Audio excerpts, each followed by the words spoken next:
Assalamualaikum warahmatullahi wabarakatuh. Saya Muhammad Rahman Ramadhani dengan NIM 5231001.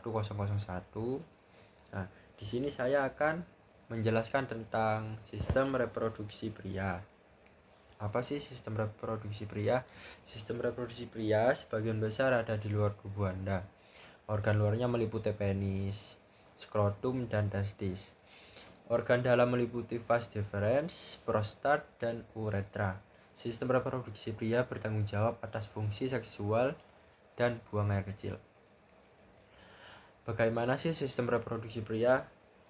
Sistem reproduksi pria mencakup sekelompok organ yang membentuk sistem reproduksi dan sistem saluran kemih pada pria dan orang yang ditetapkan sebagai pria saat lahir. Sistem reproduksi terdiri dari bagian dalam dan luar. Dalam ada di dalam tubuh Anda dan bagian luar ada di luar tubuh Anda. Bersama organ-organ ini membantu Anda buang air kecil, melakukan hubungan seksual, dan menghasilkan anak kandung. Fungsi. Apa sih fungsi reproduksi pria? Organ-organ yang menyusun sistem reproduksi pria mengangkut sel mempunyai fungsi sebagai berikut. 1. Memproduksi, memelihara dan mengangkut sel sperma dan air mani adalah sel reproduksi pria. Semen adalah cairan pelindung di sekitar sperma. 2. Keluarnya sperma. 3. Memproduksi dan mengeluarkan hormon seks pria. Bagaimana fungsi sistem reproduksi pria? Seluruh sistem reproduksi pria bergantung pada hormon. Hormon adalah bahan kimia yang merangsang atau mengatur aktivitas di sel atau organ Anda. Hormon utama yang membantu fungsi sistem reproduksi pria yaitu 1. Hormon perangsang folikel. Kelenjar pituitari Anda menghasilkan FSH. FSH diperlukan untuk menghasilkan sperma atau spermatogenesis. 2. Hormon luteinisasi atau LH. Kelenjar pituitari Anda juga menghasilkan LH. LH diperlukan untuk melanjutkan proses spermatogenesis. Dan 3 yaitu testosteron. Testosteron merupakan hormon seks utama pada orang AMAP. Ini membantu Anda mengembangkan karakteristik tertentu termasuk massa dan kekuatan otot, distribusi lemak, massa tulang, dan dorongan seks atau libido. Apa saja bagian luar dari sistem reproduksi pria? Sebagian besar sistem reproduksi pria berada di bagian luar rongga, perut, dan panggul. Bagian tubuh luar dari sistem reproduksi meliputi penis, skrotum, testis. Nama lain dari bagian tersebut adalah alat kelamin genitalia. Penis merupakan organ pria yang untuk melakukan hubungan seksual. Ini berisi banyak ujung saraf sensitif dan memiliki 3 bagian. 1. Akar. Akarnya adalah pangkal penis, itu menempel pada dinding perut Anda. 2. Tubuh atau poros. Tubuhnya mempunyai bentuk seperti tabung atau silinder, terdiri dari 3 internal. 2 ruang yang lebih besar adalah corpora cavernosa, dan ruang ketiga adalah corpus spongiosum. Corpora cavernosa berjalan berdampingan, sedangkan corpus spongiosum mengelilingi uretra. Ada jaringan ereksi khusus seperti spons di dalam ruangan ini. Jaringan ereksi mengandung ribuan ruang selama gairah seksual. Ruang terisi darah dan penis Anda menjadi keras dan kaku atau ereksi.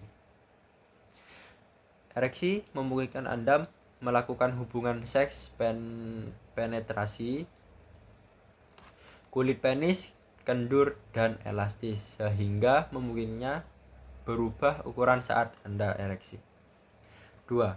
Glans, yaitu kepala. Glans adalah ujung penis yang berbentuk kerucut, lapisan kulit longgar atau kulup menutupi kepala penis.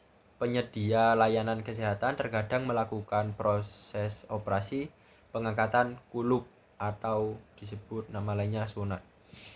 Nah, pada kebanyakan orang, pembukaan uretra berada di ujung kelenjar. Uretra mengangkut kencing dan air mani keluar dari tubuh. Air mani mengandung sperma, mengeluarkan atau ejakulasi. Air mani melalui ujung penis Anda ketika Anda mencapai klimaks seksual atau orgasme. Saat penis Anda ereksi, corpora cavernosa Anda menekan bagian uretra tempat buang air kecil. Nah, hal ini menghalangi aliran kencing Anda sehingga hanya air mani yang keluar saat Anda orgasme. Berapa ukuran penis yang normal? Penelitian menunjukkan bahwa rata-rata penis berukuran sekitar 3,5 inci atau 5,9 cm saat lembek atau lunak, dan sedikit lebih dari 5 inci 13 cm saat ereksi. Nah, di sini kita akan menjelaskan tentang skrotum. Skrotum adalah kantung kulit longgar seperti kantong yang mengandung di belakang penis, yaitu memegang testis serta saraf dan pembuluh darah. Skrotum melindungi testis Anda dan menyediakan semacam sistem pengontrol iklim. Untuk pengembangan sperma yang normal, testis harus berada pada suhu yang sedikit lebih dingin dari suhu tubuh antara 97 dan 99 derajat atau 36 dan 37 derajat Celcius. Otot-otot khusus di dinding skrotum membiarkannya berkontraksi atau mengencang dan mengendur.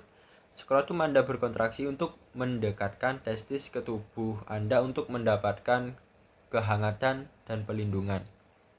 Itu rileks dari tubuh Anda untuk mendinginkannya. Yang kedua, testis.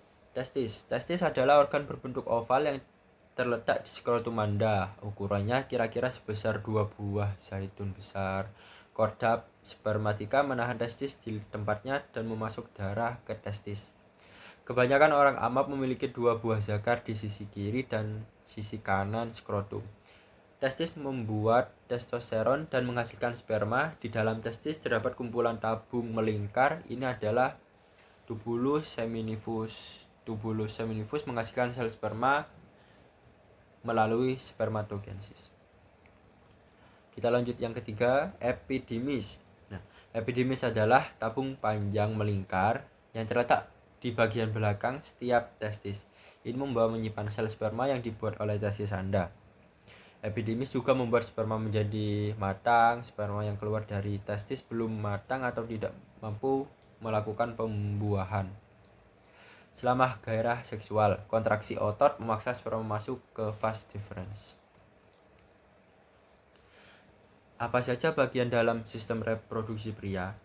Nah, ada beberapa organ dalam aksesori pada sistem reproduksi pria. Mereka termasuk 1. Vas deferens. Vas deferens adalah saluran berotot panjang yang berjalan dari epidimis ke dalam rongga panggul tepat di belakang kandung kemih. Vas deferens mengangkut sperma matang ke uretra sebagai persiapan untuk ejakulasi. Yang kedua, saluran ejakulasi. Setiap testis memiliki vas deferens yang bergabung dengan saluran vesikulasi seminalis membentuk saluran ejakulasi.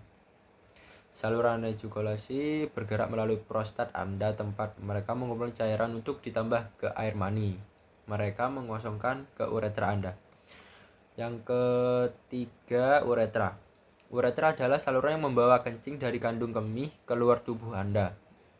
Jika Anda memiliki penis, ia juga mengeluarkan air mani saat Anda mencapai orgasme. Yang keempat, ada vesikula seminalis. Vesikula seminalis adalah kantong seperti kantong yang menempel pada vas deferens di dekat dasar kandung kemih. Vesikalis seminalis membentuk hingga 80% cairan ejakulasi Anda, termasuk fruktosa. Fruktosa merupakan sumber energi bagi sperma dan membantunya bergerak atau motilitas. Yang kelima, kelenjar prostat. Prostat adalah kelenjar seukuran buah kenari yang terletak di bawah kandung kemih di depan rektum. Prostat menambahkan cairan tambahan untuk ejakulasi yang membantu menyehatkan sperma uretra berjalan melalui pusat kelenjar prostat. Yang terakhir, kelenjar bulboretral atau Cowper. Kelenjar bulboretral adalah struktur seukuran kacang polong di sisi uretra, tepat di bawah prostat. Mereka menghasilkan cairan bening dan licin yang bermuara langsung ke uretra. Cairan ini melumasi uretra dan menetralkan asam yang tersisa dari kencing Anda. Sekian dari saya untuk menjelaskan tentang reproduksi pria. Mohon maaf jika banyak salah kata. Assalamualaikum warahmatullahi wabarakatuh.